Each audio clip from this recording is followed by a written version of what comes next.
I just asked him about the recovery process, right? How long basically do I have to stay in bed for and just rest? Yeah. I was trying to get her to say how long before I can have sex, basically. I was just edging her towards that part of the conversation. I was like, what do you mean by vigorous activity? Like, what exactly do you mean? Welcome back to Haiyaa Podcast, everyone. And last week, I went to get a hair transplant consultation in Harley Street. You know, because we talked about this on the pod, right, Matt? Yeah. That we, I want to get just the hairline lowered a little bit. Yeah. Small procedure. So hopefully I don't fuck it up. Now I'm just doing some research. I booked it in already. But now I'm doing the research to make sure this surgeon's good. So it's a little bit backwards, also, unfortunately. Small procedure, high price.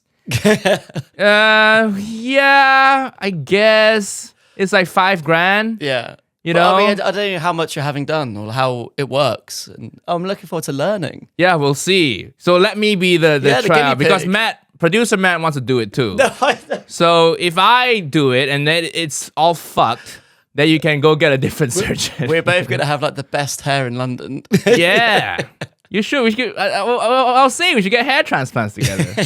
Right? Just sit down with the scabs in the head. Colleagues who get hair transplants together, stay together. Yes, that should be a business benefit. Instead of private healthcare, just like hair transplants whenever I want. Yeah, fuck healthcare. We'll pay for hair transplants, but if you need to see a doctor for any real medical reason, no. Yeah. No. We'll get your hair looking nice, though. Yeah. Well, priorities, of course. Yeah. My hairline's like inching a bit higher, listeners, you know, because, you know, it's just part of aging. But it's still okay. Yep. So they only need a few grafts, 1,200 grafts. I don't know I think regularly if you do the whole head of hair, it's 3,000 to 4,000 grafts. Okay. A graft is, they take hair from the back of your head and then they just implant it on the top of your head or wherever you're losing hair. So I need 1,200 of those. Yeah, okay. You know, and then they charge it by the graft. I think it's interesting. £4.25 a graft. I didn't know that. Okay. Yeah. Makes sense. Yeah. So I think, what do you think, listeners? Is that a good price? But I mean, definitely more expensive than Turkey. Yeah. Or Korea. But I don't have time to fucking go to Turkey. Okay? This is not, I have a work ethic to maintain. You know, that was something Matt would do. Matt would do that. You know, instead of music festivals, you go to Turkey for a hair transplant break. My brother wanted us to do that together. He was like, yeah, it could be like a holiday. I'm like, no, that is so depressing. Get it done in London so I come back to work, please. Yeah. Please. You were at a music festival again. This listeners, I posted it on my Insta story. I saw that. I follow you on Instagram, right, Matt? Yeah. And I saw that he was at a field with a band. I'm going to start hiding you on my Instagram, on my stories. So he didn't tag me, so I can't just repost it, but I screen recorded the whole thing and I posted it on Haiyaa Pod's Instagram story saying, look at this, producer Matt is at another music festival. It was a day festival, so I was there for an afternoon. I did the clip in the morning, sent it over, got that done, and can't even spend an afternoon without being reminded of like my work duties. But it's a little excessive, right? How many music festivals have you been now this year? Well, little did you know, this week I'm going for a proper festival. But it's the last one of the year, last one. Yeah, because summer's over. This weekend is September. What, autumn music festival? And then you're going to fly to Australia in December to do their summer music festival? That's a good idea, actually. That is a good idea. You love music festivals the same way I love rice. This is a lot. This is white people's rice music festival. It's Glastonbury, true. Lollapalooza, Bonnaroo, you know, Coachella. And then what else? What is this weekend's one? This one's called End of the Road. End of the Road. Wow, anybody can come out of the music festival now. You just come up with some random name. The amount of abuse I got though after you posted that. From who? Well, from the Haiyaa fans. And they're all like, oh, Haiyaa, another festival. And good. One person just, oh, what shit music is Matt listening to? I'm like, so rude. Gemma replied with the laughing emoji. Yeah, I saw that. So, but I digress. Please don't get a hair transplant in Turkey. So good. We want to do it. We do it in London together, so we can go back to work with our scabs in our scalp. I would if it looks too bad, I'll wear a hat. People, listeners, I'm gonna book it in before my October US tour. Oh wow, so soon. Yeah, soon, end of September. So now I'm researching the surgeon, and this guy better be good. Yeah. How long is the process? Like, how long does it all take? For my procedure, it's quite small, right? Because I have nothing on the top of the head, just hairline. So I think mine's like I'll be in the chair physically for maybe 3 hours, 4 hours. And then it's done. Yeah. Oh wow. And then you just go home and just rest. Yeah. And don't touch the hairline for a bit. Yeah, and it will be bloody, a little bloody. Please, can we podcast that day, please? Maybe not the first day. No, come on. Maybe not the first day. It'll be like I'll be very self-conscious and like my face will be a bit puffy. And I don't know they have like anesthetic in there. I don't know how that's gonna. So you might be a bit drowsy as well. Yeah. I think everyone would love to see that. What do you think, listeners? Should I record a podcast the day of my hair transplant? I can drive you. I could be your chaperone. I'll drive you there. I'll wait and do some editing while you're in there. Might as well podcast during the procedure then. You know? Get some good B-roll. I don't know if there's sound effects, but that's the sound it makes. But I want to talk about the whole experience, you know? Yeah. It's so nice. You go there because it's one of the nice clinics on Harley Street. That's where everybody gets their cosmetic surgery done in London. Harley Street Clinic. You just go in there. And there's a nice waiting room. You know how waiting rooms at regular doctors here is fucking depressing? Yeah, very. Yeah. The saddest thing, there's a stressed out receptionist who won't even talk to you. And everybody just sitting there, and you have to guess what illness they have. Yeah. So you have to think like, who should I sit next to? Who looks the least contagious? You know what I mean? When you go to a doctor, like the coughing, the people hacking it up. You don't want to sit next to them. You want to sit next to the person with the broken leg, because you can't catch broken leg, right? So I'm scanning for a cast or like a wheelchair or like a walker. Yeah. So, but this like cosmetic surgery clinic, it's nice. You know, the people there, they have a little bit of money to spend. Is it like a spa? It's close. They had like scented candles in a waiting room. Oh, for God's sake. They had scented candles, air conditioning, free water, free coffee for you. It's all nice and clean. Oh, it's clean and lit well. And it's nice. And people actually, get you some water and it's all good. They brought me into this clinic. They just talked through the procedure and it was fine. I just went for it, booked in, paid a deposit, booked it in. Should have done more research in hindsight, but it's good I'm doing it now. It's good that I'm doing it now. Okay, I can still, if I don't like the surgeon, they have a few surgeons, I can just pick another one. So I'm not losing the deposit. It's all good. And then I just asked them about the recovery process, right? And then they were like, how long before I can, how long basically do I have to stay in bed for? I just rest. Yeah. And they said, just don't do vigorous activity for a week. Just don't do vigorous activity for a week. I was trying to get her to say how long before I can have sex, basically. I was just edging her towards that part of the conversation. I was like, what do you mean by vigorous activity? Like, what exactly do you mean? And she's like, oh yeah, well, it just means like, gym, like running. And then I said, what else? Anything else apart from gym and running? Just wanted to cover all my bases here, You're like, what if I'm lying down and the vigorous activity is happening on top of me? Well, I should have said that, but I didn't. But I Googled online, it's 6 days. Oh, okay, yeah. That's a long time. Oh, God. Yeah, it's a long time You're to go. You're going to be ravenous. That's my dry spell. That's a dry spell to me, 6 days. What about a glory hole? Just standing there, put your dick in a hole and somebody sucks it off. Does that count as vigorous activity? Wow. A glory hole? But you should do it, Let's go get hair transplants. I'm glad you clarified, not glory hole. Yeah. You can go to a glory hole without the hair transplant if you really wanted to. We'll find you a nice glory hole, Matt. Oh my God's sake. Gemma won't find out. We won't talk about it on the pod. We can just be like, a friend of mine went to a glory hole recently. Do you know the friend, Matt? You close to that friend? He's got a really good hairline. For God's sake. So that's something to look forward to, listeners. In a few weeks' time, we'll podcast with my scabs. That'd be a good narrative arc for the podcast. I'm looking forward to that. Yeah, I have to do shit in my life and talk about it on the pod. You know?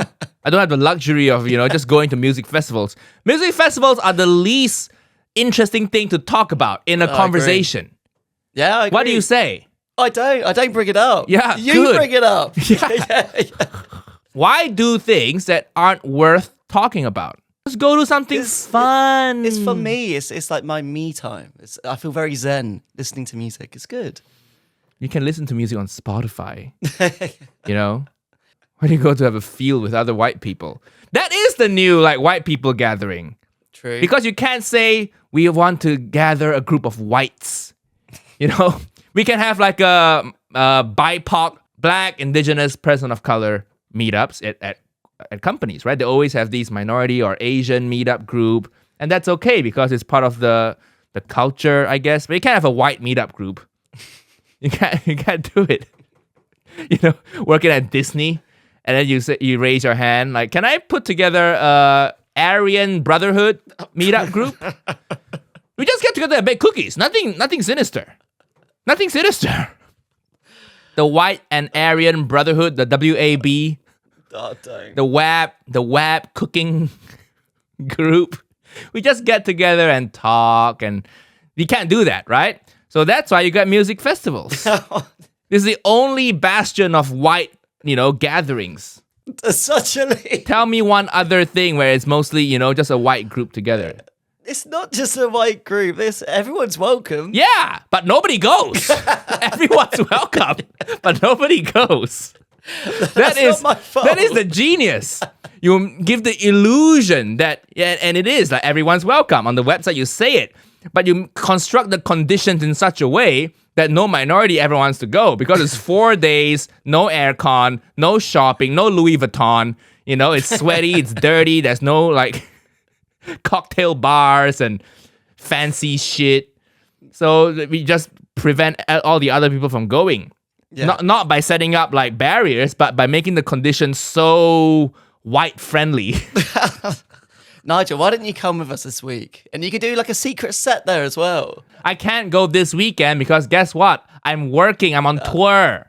Are you back I'm on in tour this Copenhagen and Oslo. Yeah, but listeners, I don't know yet if you're coming to the show when this episode comes out. It's Wednesday, right? But as of recording, we're recording this Monday. I set my passport in because Canada got back to me. Finally, they have a decision on my visa. So they say, we have a decision on your visa. You have to send your passport in. So I sent my passport in.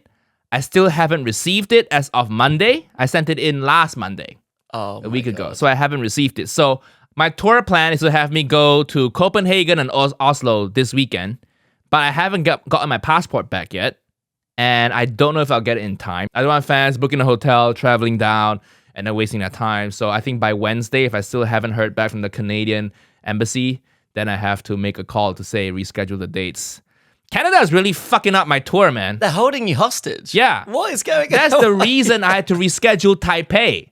Because Canada was like, you need to submit your passport by 26 August. Yeah. And I was looking at my schedule. I was like, shit, if I don't submit my passport by then, I have to restart the whole process. And keep in mind, I started this process in February. Do they not want entertainment over there in Canada? I don't know. Canadians only. I'm not a terrorist. I'm not a terrorist. I don't have time to bomb a building. I have a career here, Canada. I have people to manage. I have to text Matt and ask him to work. Yeah. I'm too busy. I don't have time to be a terrorist. That's what people with a lot of free time, terrorism. You don't have to do that anymore, which is good. When we first started working together, you would text me like, you gonna do the clip? Well, here's the thing. Whereas now I do it. Wait. Okay. Guys, today it's bank holiday. Bank holiday Monday in the UK. Am I charging more? No. Am I here? Yes. Am I here happily? Yes. Oh. This is the new me. Yeah, that is good. He's improving. Yeah. Let's play the applause sound effect. Play the applause sound effect. No. Woo! Yeah, okay. Matt is getting better. Matt is getting better. You know what I had to learn when I first started working with you, no matter how much time we film in advance, the episode gets uploaded 6 hours before publish. That's something I had to learn and accept now. Because no matter how early we get it done, the episode comes out at 6 a.m., it gets uploaded at 2 a.m. No, it doesn't. And I have to live with that, be at peace with that. I have to know when I go to bed Tuesday night, it won't be up yet. I have to go to bed just having this trust that when I wake up, the episode's published. It's quite a psychological, manipulative way of me making you trust me. Yeah. And the episode is done and dusted Tuesday morning. Yeah.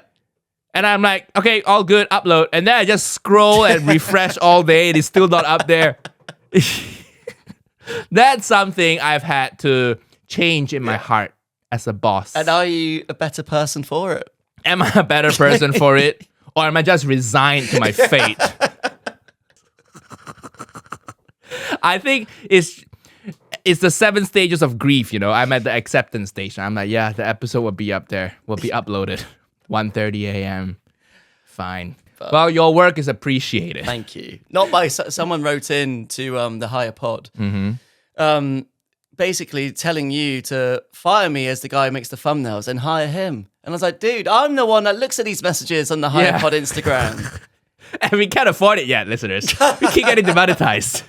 So Matt's job is safe for now because I can't afford to hire more people for Haiyaa Pod. Listeners, when you DM Haiyaa Pod, it's Matt who sees it. Okay.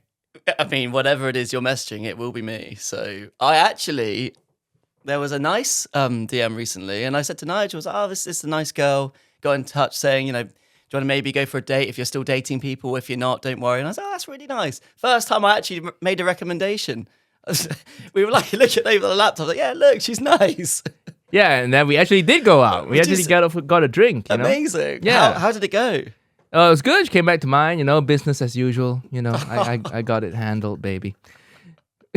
No, I say that. But if someone writes in liking the pod, they know my sense of humor. Yeah. So things are easier and nice. And have you gotten many DM slides in your single days, Matt? I haven't been single for 12 years. Oh, okay. You still get the DM slides, no? You just can't act on it. You just can't act on it. You just have to move it to a different folder so Gemma doesn't check. Oh my God. I know the tricks. But we did go out. It was good. Yeah. And she is a big fan of the podcast. And she knows that I call all these women in my Instagram hoes. And she's like, just call me a nice Instagram hoe. Which she is. She is a very nice Instagram hoe. Oh my God. And like all Instagram hoes, she loves my house. Oh, good. My beautiful house. Especially the guest bathroom. I have 2 bathrooms in the house. And one's a very masculine bathroom. Yeah. Full of Aesop. And one's a more feminine bathroom. It's painted pink. A nice age vintage pink. Okay. Yep. But it has full of like cowshed. And then the diptyque candle with the berry smell. Base. The scent. It's beautiful. Everybody loves it. All the Instagram hoes, they can't get enough of my guest bathroom. Okay. And she listens to the pod, so she knows I have the Instagram hoe toiletries. Yep. And I don't have to hide anything. It's nice. She enjoys the makeup remover, the spare toothbrush, all the good stuff. And the cool thing is too, during the date, we're getting a drink, right? And then she will at some moments, she would just quote certain moments of the podcast. Oh, like she was mentioning, what did she mention? Is that a nice feeling? Because she would mention the moment and then she would laugh. Yeah. And then she would just have a good time by herself with me not doing anything. I'm just sitting there sipping on my cocktail and she's just entertaining herself with words from my mouth. It's win-win. That you don't have to say. Yeah, but I don't have to say it at the moment. It's like she has the best of me in her head already. All the funny moments of the pod. Like, what did she say? The race mixing stuff, the choking, right? Oh, brilliant. Yeah. The Bangkok Thai massage. She mentioned all those moments, the funny moments.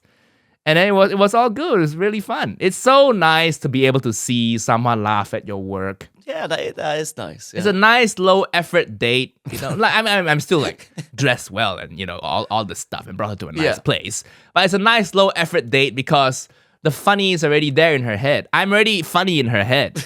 And then she's just going back to her memory bank of me being funny to entertain herself. God. I highly recommend it, people. Start a podcast. Yeah. And then get a fan base. And then take the women out from that fan base. And then you don't even have to entertain them.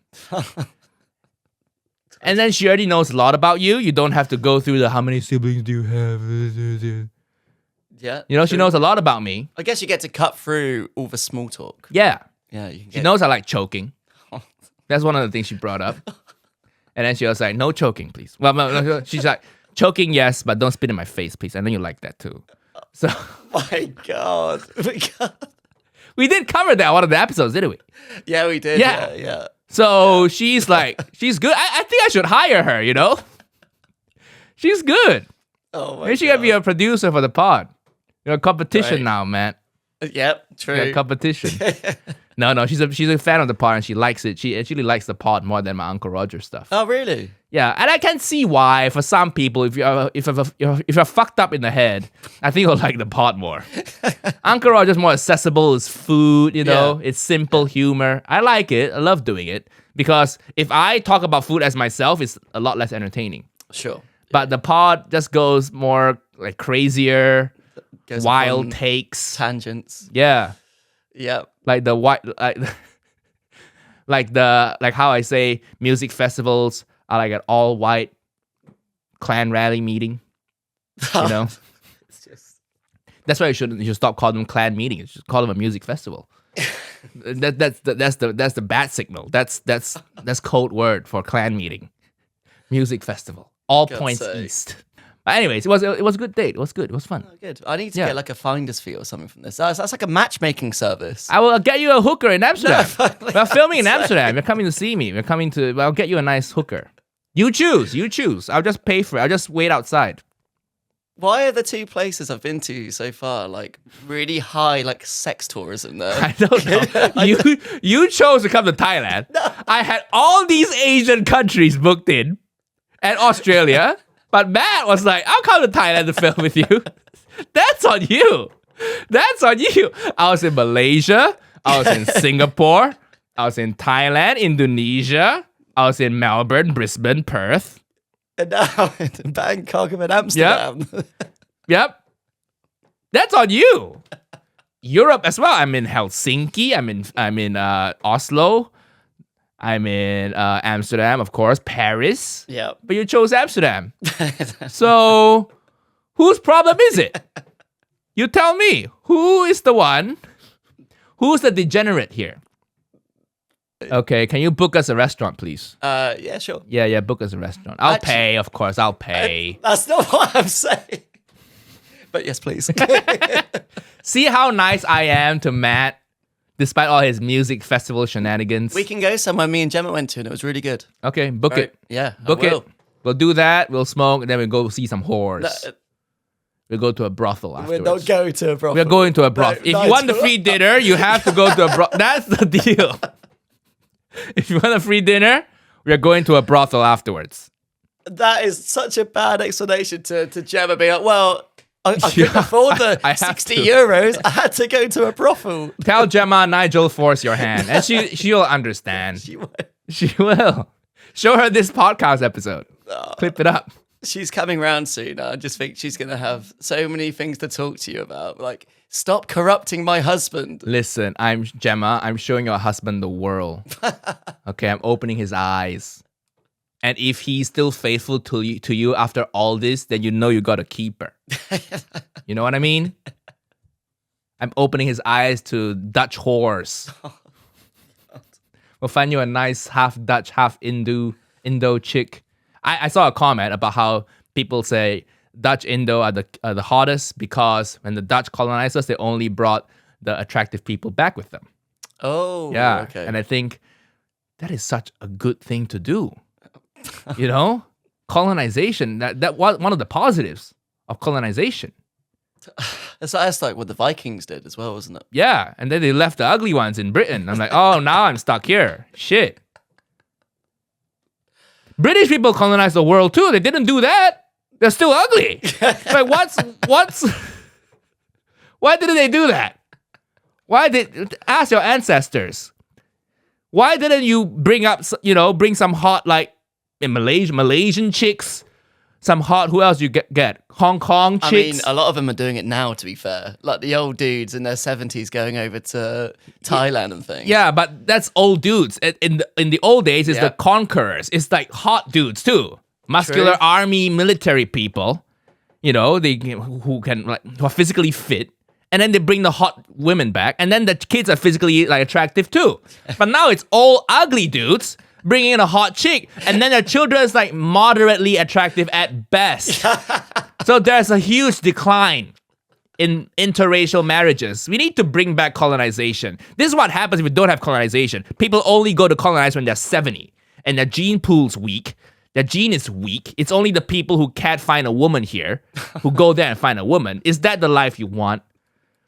So I'm pro-colonization if it means you get the hot, young, army people to go over there and bring some nice hot women back. We can take turns colonizing each other. Let's have, oh God, let's get some Malaysian infantry over here to the UK. Bring some hot women back. Next year you can do the same. Then we take turns so everybody has a chance of colonizing, and then we breed beautiful people. It's a good take. It's a good take. It's a good take. There was a comment from the last video where. Saying how like okay I was with eugenics. It's like, no, I'm not okay with it. It's just like it's like the lesser of two evils. You say so much stuff. Sometimes I find myself nodding along. I'm like, what am I? I'm editing. Like, what am I doing? Listen, why am I smiling? Like, yes, because it strikes a chord deep down inside you. I'm like the Andrew Tate. I'm like the Asian Andrew Tate. Everybody says, yeah, don't listen to him. He corrupts the youth, but deep down, it kind of strikes a chord with the incels of today. Dude, incels are such a good fan base to target because they don't spend money on anything, so they'll buy your stuff, they'll buy your merch, and they don't have women, so they go on dates. They're stuck at home watching your videos. I wish I had more incels in my fan base. Leave a comment if you're an incel. I appreciate your viewership. Incels welcome. Yeah, incels only. They have so much time to clip up clips of you and post it on other social media platforms because they have nothing in their lives worth living for. Oh, God. Yeah. Terrible. Incel. I'm pro incels, man. God, please. Shut up. I'm pro incels. I think they're just a misunderstood bunch of people who just want to be loved and touched, and I will touch you. Okay? So anyways, all I'm saying is, if you want a free dinner, you come to a whorehouse with me. Okay, Matt? Gemma's going to see the picture on Instagram of us at dinner. And she's like, no. Of a picture of what? Of us eating like at a restaurant. And she'll know. She'll know what's happened. I thought you said a picture of us at a whorehouse. No. Which we will. No. Hey, guys. I'm here, producer Matt, and he's choosing a woman right now. I'll get you a whore, man. You don't have to do anything. Just talk to them. Oh, my God. It's so awkward. In the Netherlands, they speak good English. So just chat to a whore for half an hour. Get it off your chest. It's just like BetterHelp. Yeah. Better hoes. Better hoes. Quick thing, viewers and listeners, if you like Haiyaa Pod so far, please go leave us a review and rating on Apple Podcasts and also Spotify. I know some of you watch it on YouTube, but if you could do us a big favor, you either have an iPhone and an Android, right? Okay, so just open up on iPhone, open up the podcast app, give us 5 stars, and leave a nice little comment saying that, yes, love this pod, Just say, Nigel's great. Producer Matt is very hardworking and tries his best. Leave something like that. That'll make us laugh. It'll make Matt laugh. And maybe we can even read some of the reviews out, right? It's a good idea. Because it helps the podcast grow. And we need to get more reviews. It looks nice. I read them sometimes and it brings a warm, fuzzy feeling. When I'm on tour and I feel down. Oh. And I just look at the podcast reviews and I look at my bank account and I feel happy again. No, bank account's not great. But podcast reviews, very nice. So listeners, do us a big favor. Go to Spotify, go on Apple Podcasts. Apple Podcasts is more important, actually. So Apple Podcasts and Spotify, leave a 5-star review, leave a nice comment. Back to the show. But speaking of health concerns, I got a blood test recently because a Malaysian friend of mine who's based in London, he got a blood test too. And then he said he has high cholesterol and certain things are a bit off And he was like, yeah, you should get it too, because essentially we kind of have the same diet. So I got my blood test, came back, cholesterol's a bit high. Blood sugar is leaning high. So there's diabetes, there's the diabetic, there's pre-diabetic, and then I'm like 2 points before pre-diabetic. So still normal, but edging towards that. You're on the road. Yes, which is not good. I don't even know what to do. I was quite like frustrated with the result. I'm like, I have abs. What more do I need to do? I work out already. I eat relatively healthy. I exercise. I can cut out some stuff, maybe a bit of fried food, a bit of more sugar. I don't even eat that much sugar stuff. Maybe it's a bit of alcohol I can cut out. But then the doctor was like, yeah, maybe you can try like giving up rice. I was like, are you kidding me? Do you know what I do, doctor? And you can't ask an Asian person to give up rice. That's like asking Matt to give up music festivals, Yeah. How inconsiderate. You should have shown the doctor that photo of you in Indonesia with all the rice dishes around you. Oh, yeah. No. I shouldn't show him anything. He'll get a heart attack. Yeah. He will point to the cholesterol results. Yeah. But you have to live your life. And sure, Asian food, on average, maybe a little greasier, a little less healthy than white food. What is white food even? Quinoa and salads. A lot of salads. And boiled fish. Modern Western young person, millennial healthy food. Sure, it's healthier, right? That kind of white food is healthier. But we're born into this culture, and maybe we just have to accept certain cultures have a shorter lifespan. And we have to be okay with that. Or why don't you just like stop having white rice and have, bulgur wheat or like brown rice or, that sort of thing? No! Sushi! I'm going to give up sushi. Yeah, but they can do sushi with like brown rice. You want me to ask a Japanese chef to make sushi with brown rice? At omakase, you're sitting down, and the chef is from Japan. He's just cleaning his knives, and then you're, surimasen, sorry. Konnichiwa, sorry. You know the thing you're about to make? Can you remove that and use brown rice instead? They'll fucking throw the knife at you. Brown rice for sushi. No, certain things just can't be replaced. Or like if you thicken up, quinoa enough or something like that. Stop talking. Just stop talking. Listeners, do you want that, or would you eat white rice and take the shorter lifespan? Okay, yeah, white rice not great. Cut it. I've cut it down a little bit by doing portion control, and also maybe skipping white rice for lunch. For lunch now, I have to eat salads now, sadly, or just like eat less of the white rice. If I get something delivered, I just eat half of the white rice. Portion control. Dinner, I go all out. I eat whatever I want because it's dinner. It's dinner. Dinner brings me a lot of joy. You have to do the things in life that bring you joy. And if it makes you live a little shorter, that's fine. Why do we have to keep living longer and longer? You know what I mean? Why? Maybe you're supposed to live for 75 years. This whole thing has got me thinking about mortality and like, why are we always aiming to live longer and longer? Why? I'm 31. I'm starting to have wrinkles. I just bought a cream. And every year that passes, your body is breaking down. You're just throwing creams at it. You're throwing retinol, throwing serums. You're getting hair transplants. So why do we keep wanting to live older? The older you get, the more creams and shit you have to throw to duct tape your own body into survival. Why are we doing that? Why not enjoy life a little bit? Not have to cream yourself as much. I swear you can live to 120. By then, all you're doing is just lotioning and creaming and moisturizing and taking pills and I don't know, walking slowly, and life is just, just clock out at 90. 90 is good. 90 is a good long life. You'll have grandchildren. By your deathbed, you will have your children, your grandchildren, your nieces and nephews and everybody. That's enough. That's enough time for you to populate the earth. So on your deathbed, you're not alone. 90 is good, right? I feel like you're starting your own religion right now. What? It's just like your pitch. This is your... Eat white rice, live till 90. That's enough. Okay? Drinking all these smoothies and salads so you can live till 110. Why? 20 extra years of what? What are you going to do between 90 and 110? What are you going to do? You're too old for music festivals.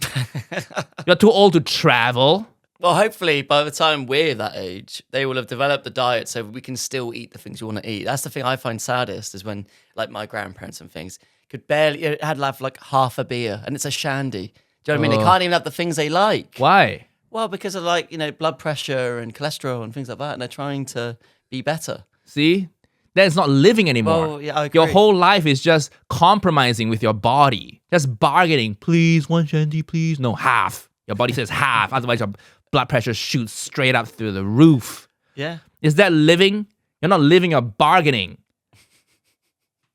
So how old are your grandparents? Oh, no, I mean, they're all gone. Oh, gone. Okay, good. They're in a happier place. In heaven. They say good. What? You can't just go, oh, yeah, okay, good. In heaven, you can drink as much as you want. Okay? In the afterlife, you can drink as much as you want. No more half a shandy. No more Lipitor and taking pills and taking the medication to make yourself control your. No need to inject yourself with insulin. I think we should all clock out at 90. That's the if by 90 you haven't achieved what you're gonna achieve, come on, it's too late now. No, that's not true. What? No. You'll be stuck at an old folks' home because white people don't take care of their grandparents. That's true. Seriously. Asians, my parents still stand a chance, but I'm getting too westernized now, so. Depends on where you bring up your kids. It's true. Where? Yeah. Yeah. If it's here, you're going to be in the home with me. Oh, no. That's true. We'll be doing the podcast from the home. Hey, Matt. What happened this week? Oh, I shat myself 3 times. Your dick doesn't work anymore. Yeah, it's depressing. This blood test has made me reevaluate my life and mortality and how it's just a desperate attempt throwing creams at your face to not die, to hold on to what little youth you have. It feels like you're having an existential epiphany almost. Yeah. All because I don't want to give up rice. That's racist to tell me to give up rice, you know? I wish I was fat, you know? I really wish I was fat because it's so easy to make improvements to your life. When you're fat and you have high cholesterol, you're fat, you have high blood sugar, it's easy to make changes, right? Instead of 12 donuts, why not have 1 donut? You know? Oh, God. But what am I going to do? What am I going to do now? Instead of 12 pull-ups, I should do 20 pull-ups? How do I improve myself?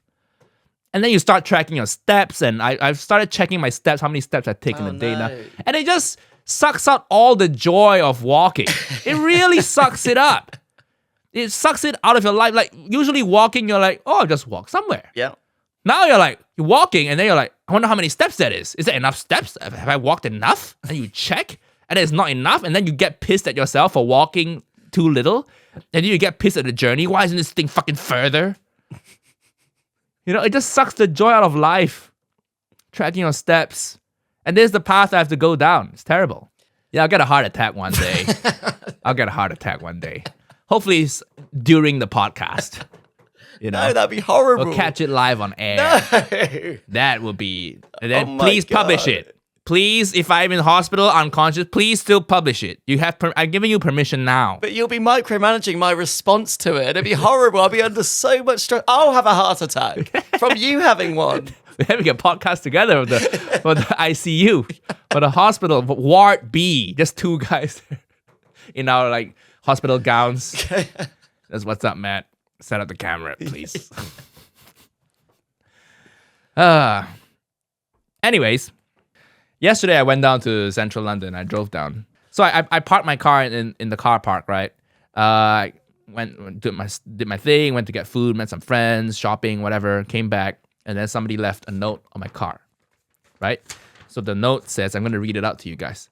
Please contact me on 07A, phone number, blah, blah, blah. Had car broken into, need your help. Thanks, the guy's name. Oh my God. I was with a friend, and we were like, how am I going to help? He's already gone. What's happening? And then, I thought to myself, because Teslas have cameras on the outside. So maybe he was parked close to me. His car got broken into, window smashed and everything. He just wanted to use, hopefully, my Tesla footage. Yep. But the sad thing is I don't have that mode turned on in my Tesla. Now I have, because after this incident, I'm like, okay, that's safety first. but I didn't have that turned on at the time. So I was like, oh, not really. I can't really help. So I called the guy. And then that was exactly what he was after. He was like, oh yeah, my car got smashed into. So I was just wondering because I know Teslas have this cameras and we were hoping you had the feature on. I said, no, sorry. But we started talking and he was telling me about what happened. He said, oh, I'm just from Essex, a little bit outside of London, spending the night in the Langham. He has this very like Essex voice accent. And then he said, oh yeah, I just bring my wife down and spending the weekend at the Langham, the hotel. Was he a bit of a geezer? Yeah. Yeah, I love it. Huge geezer. Love it. Yeah. And then we just started talking. He was like, oh, bringing my wife down to the Langham and spending a few nights there. I go there a lot. And then we just had bags in the boot, my wife's shopping and her Louis Vuitton bag. There was a lot of stuff in the bag. So some cash in there because I'm a tradesperson. I carry cash on me sometimes. And good thing I had my watches on me because I always bring two watches with me, a daytime watch and a nighttime watch. So good thing I had them in the hotel room already and I was wearing the other one. And I was like, why are you telling me all this detail?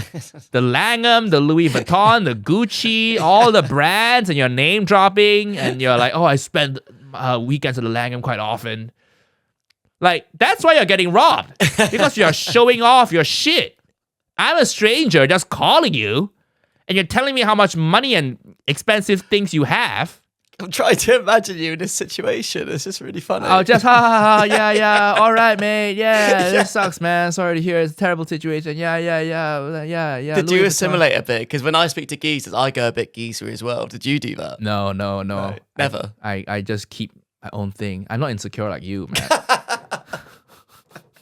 I like being a chameleon. It's nice. Why? I enjoy it. Why? Be a chameleon? Well, if I see a guy and he's like, yeah, how you doing, buddy? You all right? I'm like, yeah, geezer, not too bad, thanks. How are you doing? Wow. I love it. It's great. It's fun. Okay, well, why did you assimilate with me? I'm going to a brothel in Amsterdam.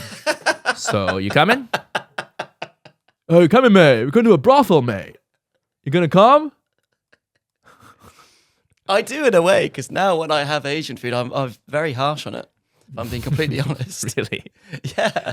Are you assimilating to Uncle Roger? My friends were saying how great it was. I was like, I don't think this is very good. I don't think this is cooked well enough. I don't think they've used the right spices and herbs. Ooh, where'd you go? Where did we go? I can't remember. Okay. Sorry, but why was it not good? Was it like a cool Asian place or a generic Asian place? Generic. I see. Yeah. Good. You're learning the ways. It was a bit greasy, too greasy, and I was like, I don't think this is very good. Wow. See? One day we'll get Matt to a brothel. Oh, man. That's your graduation. Okay? Get you a few hoes. Enjoy the life. But going back to the story, I think that's why I think he was targeted. He said he was targeted because the guy who smashed the windows knew, I think he followed them into the car park, the parking lot. Yeah. And then they knew where the cameras were. Usually, he said, usually the Langham, they park it for me. But this time they were busy. All these details of flaunting your wealth. I'm like, I will rob you. Yeah. I will rob you. I have your phone number. I will find you. And then he told me the car. Yeah, I just drive my Range Rover. Oh, what? Somebody like kind of smashed the window of my Range Rover. Just say car, man. Just say car. That is so embarrassing. So unnecessary. It's an Essex stereotype, isn't it? They just love flaunting their wealth. Essex is like the Jersey of Britain, okay? That kind of paints a picture for you guys out there. So that was a funny story, and I wanted to tell him, mate, like, are you surprised that you got robbed? You probably walk around wearing both watches in your arms, and then people see that, I'm robbing this fucking guy. So insecure as well, to a stranger saying all of this. If you have money, you don't need to tell. I don't care. Yeah. I don't care. I'm never ever gonna hang out with you. It's not like, oh, this guy has money. I feel bad for him now. Do you want to come over? Yeah. we always stay at the Langham, mate. I hope he finds his stuff back. At least you kept your watches. Yeah. I was surprised he didn't say what watches they were. That's a fair play to him. Well done. Yeah. Saved on that one detail. But he did say, I usually travel with two watches, one daytime watch, one nighttime watch. So that is itself is like... What a sentence. Who travels like that? It's Essex to London. It's not... Fuck it, you can't live for a few days without your nighttime watch. What is a nighttime watch? What, a gold digger watch? You go clubbing, you wear it, and gold diggers start approaching you? What, an Audemars Piguet, an AP, a Patek? What is a nighttime watch? Somebody tell me. And he's like, he has a girlfriend or wife. He has a wife. You have a missus. So why do you need a nighttime watch? I agree. Right? Who are you trying to impress? Terrible. Well, you in this scenario. Yeah. So no, unfortunately, I didn't have the footage for him. So that's that. It was a bit surprising. I think it was targeted because he probably flaunts the shit. Yeah. So yeah, we're gonna read a listener email out. This is an interesting one. And listeners, yes, if you want to email in, feel free. We started this podcast. The theme was disappointment because it's called Haiyaa, but it's evolved now to be just this general my life behind the scenes, being honest and vulnerable and hopefully funny. You know, no, it's usually me being offensive, always offensive, sometimes funny. That's the tagline of this podcast. So we take listener emails. It's haiyaapod@gmail.com. Just email in whatever, in response to the pod. You think of something you want to respond to me to. You're like something you want to just say, oh, I don't agree with you, Nigel. Or I agree with you. Just anything you want to respond if you think to yourself like, oh, I just really want to say this to him because he hasn't thought about this. So just feel free to email us.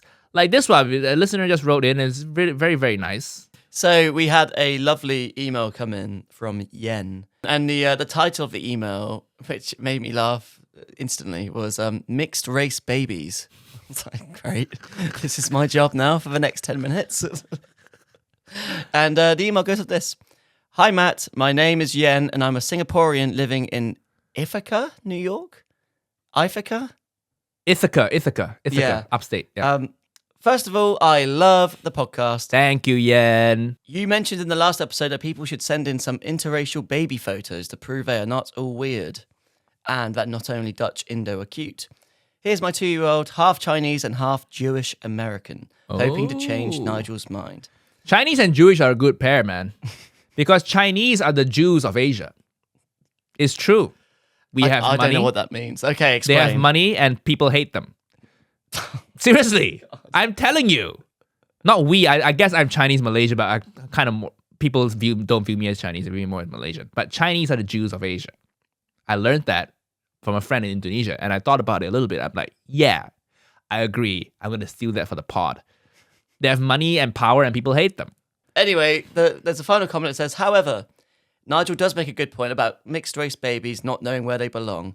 I'm already planning to save more money for her therapy in the future. Listen, with this day and age, because I'm into my cosmetic surgery now, you can always get their eyes to look a little bit more squinty, and then they look more Asian passing. I'll put the photo on the screen, but to protect the identity, I'll do a bit of blurring and things. But look, but if they're blurred, they can't. Oh, okay, that is very cute. That is very cute. But listen, Yen, she's 2. She or he? She. Okay, she's 2.5. Most 2.5-year-olds are cute. They start out cute, and then mixed race stuff, I think the weirdness kicks in during puberty. So give her like 8-10 years and see if she's still cute. And then we'll talk then, okay? To prove my theory. Great. But very cute. Congratulations, Yen. Good genes from you and your husband. You are the superior race.